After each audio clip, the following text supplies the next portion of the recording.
Let's mic घूमो दुनिया। नमस्कार, लेट्स माइक में आपका स्वागत है। घूमो दुनिया के साथ मैं राखी जैन। कन्याकुमारी भारत का वो सिरा है जहां जमीन खत्म नहीं होती बल्कि दृष्टि बदलती है। ये वो जगह है जहां यात्रा किसी नक्शे पर नहीं, मन के भीतर शुरू होती है। 3 समुद्रों के संगम पर खड़ा ये शहर केवल भूगोल नहीं, प्रतीक है समापन और शुरुआत का। और इसी संगम के बीच लहरों से घिरी एक शिला पर खड़ा है विवेकानंद रॉक मेमोरियल। भारत की चेतना का एक स्थिर, मौन लेकिन अत्यंत प्रभावशाली चिन्ह। कन्याकुमारी की सुबह अपने आप में एक अनुभव है। यहां सूरज उगता नहीं, समुद्र से निकलता है। क्षितिज पर धीरे धीरे फैलती रोशनी, पानी पर बनती सुनहरी रेखाएं और दूर खड़ी चट्टान सब मिलकर ये संकेत देते हैं कि आज की यात्रा साधारण नहीं होगी। घाट पर खड़े होकर जब आप उस शिला को देखते हैं तो वो आपको बुलाती नहीं लेकिन आकर्षित जरूर करती है। यही इस जगह की पहली सीख है। सब कुछ शोर से नहीं आता। फेरी पर चढ़ते ही शहर पीछे छूटने लगता है। ये यात्रा मुश्किल से 10-15 मिनट की है, लेकिन इसका प्रभाव कहीं गहरा है। नाव जब लहरों को चीरती हुई आगे बढ़ती है तो आपको एहसास होता है कि आप केवल एक स्मारक नहीं बल्कि एक विचार की ओर जा रहे हैं। चारों ओर फैला समुद्र, हवा में नमक की गंध और सामने उभरती चट्टान, ये सब मिलकर आपको धीरे धीरे शांत करता है। जैसे ही नाव किनारे लगती है और आप उस शिला पर कदम रखते हैं, पहला एहसास होता है स्थिरता का। नीचे लहरें लगातार टकरा रही हैं, लेकिन ऊपर सब कुछ शांत है।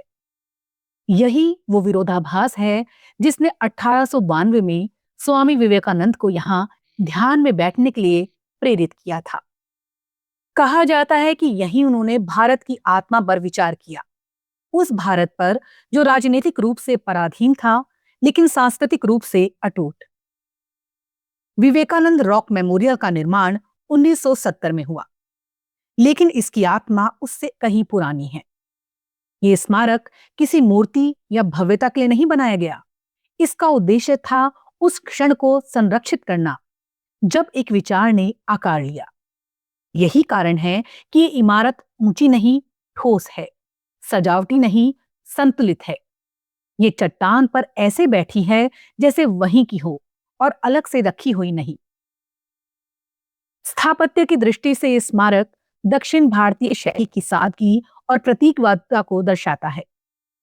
ग्रेनाइट पत्थरों की मजबूती, साफ रेखाएं और खुला विन्यास, ये सब मिलकर एक ऐसा वातावरण रचते हैं जो आपको भीतर की ओर ले जाता है। यहां कोई तेज रंग नहीं, कोई चकाचौंध नहीं, सब कुछ उतना ही है जितना जरूरी है। मेमोरियल का हृदय है ध्यान मंडप। ये कोई सभागार नहीं, कोई हॉल नहीं, ये एक मौन कक्ष है। यहां बैठते ही आपको कुछ करने के लिए नहीं कहा जाता, ना आंखें बंद करने की बाध्यता, ना किसी मुद्रा का निर्देश। आप जैसे हैं वैसे बैठ सकते हैं। यही इस जगह की सबसे बड़ी विशेषता है। ये आपको नियंत्रित नहीं करती, स्वीकार करती है। ध्यान मंडप के भीतर बैठे लोग अलग अलग देशों से आते हैं, अलग अलग भाषाएं बोलते हैं, लेकिन यहां आकर सब समान हो जाते हैं। कोई समुद्र की ओर देखता है, कोई आंखें मूंद लेता है, कोई बस सांसों की गति पर ध्यान देता है। ये वो जगह है जहां विचार शब्दों में नहीं, अनुभव में बदलते हैं। मंडप से बाहर निकलते ही खुले मंच से 3 समुद्रों का दृश्य दिखाई देता है। अरब सागर, बंगाल की खाड़ी और हिंद महासागर। ये संगम केवल जलधाराओं का नहीं, संस्कृतियों और दिशाओं का भी है। उत्तर, दक्षिण, पूर्व और पश्चिम सब यहीं आकर मिलते हैं। यही वो प्रतीक है जिसे विवेकानंद बार बार रेखांकित करते थे, विविधता में एकता। यहां खड़े होकर यह समझ आता है कि विवेकानंद का संदेश किसी एक धर्म, जाति या भाषा के लिए नहीं था। उनका भारत एक समावेशी विचार था, जहां शक्ति करुणा से आती है और आत्मविश्वास सेवा से। शिकागो के विश्व धर्म सम्मेलन में जो स्वर गूंजा, उसका मौन अभ्यास यहीं हुआ था। मेमोरियल परिसर में चलते हुए आपको छोटे छोटे उदाहरण और प्रतीक मिलते हैं। ये आपको पढ़ाते नहीं, याद दिलाने आते हैं। यहां कोई संग्रहालय सा भारीपन नहीं, बल्कि खुलापन है। हर दिशा में समुद्र दिखता है, मानो कह रहा हो कि सोच को भी सीमाओं में मत बांधो। दोपहर के समय जब सूरज ऊपर होता है तो चट्टान पर रोशनी और छाया का खेल चलता रहता है। पत्थर गर्म होते हैं, हवा हल्की तेज हो जाती है और समुद्र का रंग बदलता रहता है। ये निरंतरता आपको ये एहसास दिलाती है कि स्थिरता का अर्थ जड़ता नहीं, बल्कि संतुलन है। विवेकानंद रॉक के ठीक सामने समुद्र के बीच खड़ी है तिरुवल्लर प्रतिमा। तमिल साहित्य और नैतिक दर्शन के महान प्रतीक तिरुवल्लुवर की ये 133 फीट ऊंची प्रतिमा मानव विवेकानंद के विचारों से संवाद करती है। एक और आधुनिक भारत की चेतना, दूसरी ओर प्राचीन तमिल नैतिकता, दोनों समुद्र के बीच एक दूसरे के सामने।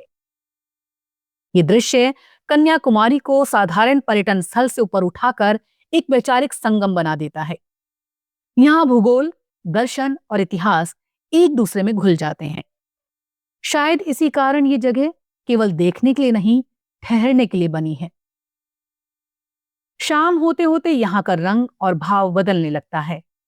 सूरज ढलने लगता है, आकाश नारंगी और बैंगनी रंगों से भर जाता है। समुद्र की सतह पर रोशनी टूट टूट कर पड़ती है। इस समय यहां खड़े लोग अपने आप शांत हो जाते हैं। कैमरे नीचे रख दिए जाते हैं, बातचीत धीमी पड़ जाती है। ये वो समय है जब मेमोरियल सबसे ज्यादा अपने अर्थ में उतरता है। वापसी की फेरी पर बैठते समय जब आप पीछे मुड़कर देखते हैं तो वो चट्टान धीरे धीरे दूर होती जाती है, लेकिन उसका प्रभाव पास आता जाता है। ये जगह आपको कुछ बताकर नहीं भेजती, ये आपको प्रश्न देकर भेजती है, और शायद यही किसी भी महान स्थान की पहचान होती है। कन्याकुमारी शहर इस यात्रा को पूरा करता है। घाट पर मछुआरों की चहल पहल, छोटी दुकानें, मंदिर और चर्च सब एक साथ चलते हैं। यहां जीवन सादा है लेकिन अर्थ से भरा हुआ। ये वही जमीन है जहां से आप उस चट्टान को देखते हैं और समझते हैं कि विचार हमेशा मुख्यधारा में जन्म नहीं लेते, कभी कभी वो किनारे पर जन्म लेते हैं। यहाँ का भोजन भी उसी सरलता का विस्तार है। नारियल, चावल, सब्जियां और समुद्री स्वाद। ये खाना भारी नहीं, संतुलित होता है। समुद्र के पास बैठकर गर्म फिल्टर कॉफी या नारियल पानी यात्रा को एक शांत विराम देता है।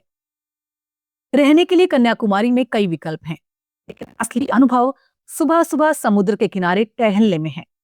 लहरों की आवाज, ठंडी हवा और उगता सूरज ये दिन की पहली सीख देता है। हर दिन नई शुरुआत संभव है। विवेकानंद रॉक मेमोरियल तक पहुंचना आसान है। रेल, सड़क और फेरी सेवाएं नियमित हैं, लेकिन यहां पहुंचने की एक अनकही शर्त है, अपने भीतर की गति धीमी करना। ये जगह जल्दी में देखने के लिए नहीं बनी। मार्क हमें याद दिलाता है कि राष्ट्र केवल सीमाओं से नहीं बनते, विचारों से बनते हैं, और विचारों को आकार लेने के लिए कभी कभी समुद्र के बीच एक शिला भी पर्याप्त होती है। ये स्मारक किसी व्यक्ति की पूजा का नहीं करता, ये सोचने की परंपरा को जीवित रखता है। लौटते समय आप यहां से कोई स्मृति चिन्ह नहीं, बल्कि एक ठहराव लेकर जाते हैं। एक ऐसा ठहराव जो आपको अपने निर्णयों, अपनी दिशा और अपने उद्देश्य पर सोचने का अवसर देता है। विवेकानंद रॉक कोई पर्यटन स्थल नहीं, ये एक विराम है जहां से जीवन की दिशा फिर से तय की जा सकती है।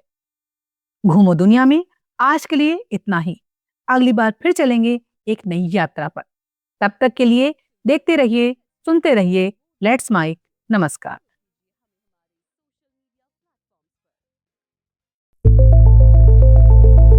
It's time for news. It's time for more than radio. Presenting the first radio news app, Let's Mike. Let's Mike, a news-based app on your phone where you get to watch and listen news, talk shows, interviews, radio show podcasts. On Let's Mike, you get all relevant information of TV, print, radio, podcast, and digital.